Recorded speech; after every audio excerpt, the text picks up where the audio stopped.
Assalamualaikum warahmatullahi wabarakatuh. Bismillahirrahmanirrahim. Insyaallah kita sambung.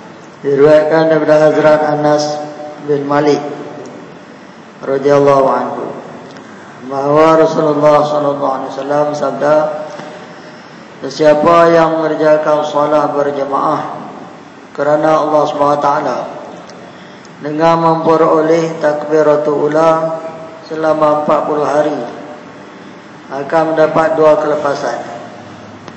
Kelepasan daripada api neraka dan kelepasan daripada sifat munafik.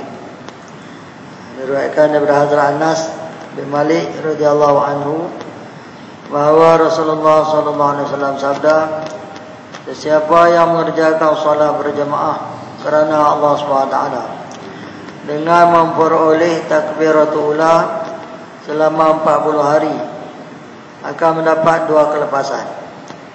Kelepasan daripada api neraka dan kelepasan daripada sifat munafik. Hadis ini riwayat Imam Tirmizi. Keterangan, seseorang yang menunaikan solat berjemaah dengan ikhlas dan dia menyertai jemaah dari mula bersama imam, yakni selepas saja imam mengangkat takbiratul ihram, dia juga terus bertakbir, yakni selama 40 hari berturut-turut. Seseorang yang menunaikan solat berjemaah dengan ikhlas dan dia menyertai jemaah dari mula bersama imam, yakni selepas saja imam mengangkat takbiratul ihram, dia pun terus bertakbir selama 40 hari berturut-turut, maka dia tidak akan masuk di dalam golongan munafik dan tidak akan dimasukkan ke dalam api neraka. Munafik ialah seseorang yang menzahirkan dirinya sebagai seorang Islam tetapi kufur dalam hatinya. Keistimewaan 40 hari adalah kerana tempoh itu memainkan peranan yang penting dalam perubahan sesuatu keadaan. Sebagaimana disebutkan dalam hadis, tertib kejadian manusia pun berlaku dalam tempoh 40 hari. 40 hari yang pertama dalam bentuk air mani. Kemudian 40 hari kedua berubah kepada segumpal daging. Kemudian perubahan terus berlaku daripada 40 hari ke 40 hari yang berikutnya. Oleh sebab inilah, mengikut pendapat ahli tasawuf, tempoh 40 hari mempunyai keistimewaan yang khas. Betapa betulnya orang-orang yang sudah bertahun-tahun lamanya tidak ketinggalan takbiratul ula dalam solat berjemaah. Ada itu lagi.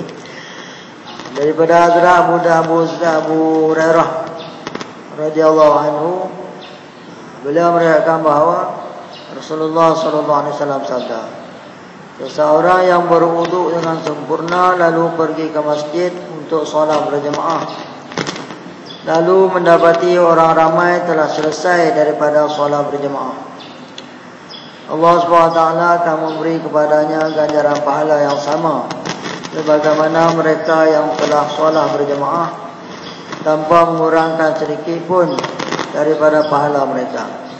Hadis ini riwayat Imam Abu Daud, Nasa'i dan Hakim. Betapa besarnya kemurahan dan nikmat Allah SWT. Semata-mata kerana usaha yang sedikit pun dikurniakan pahala solat berjemaah, walaupun tidak sempat menyertai solat berjemaah. Siapakah yang akan rugi kalau kita sendiri tidak mengambil peluang daripada kurniaan Allah SWT ini? Melalui hadis ini juga kita dapat mengetahui bahawa janganlah kita menangguh-nangguh untuk pergi ke masjid dengan menyangka bahawa solat berjemaah mungkin telah selesai.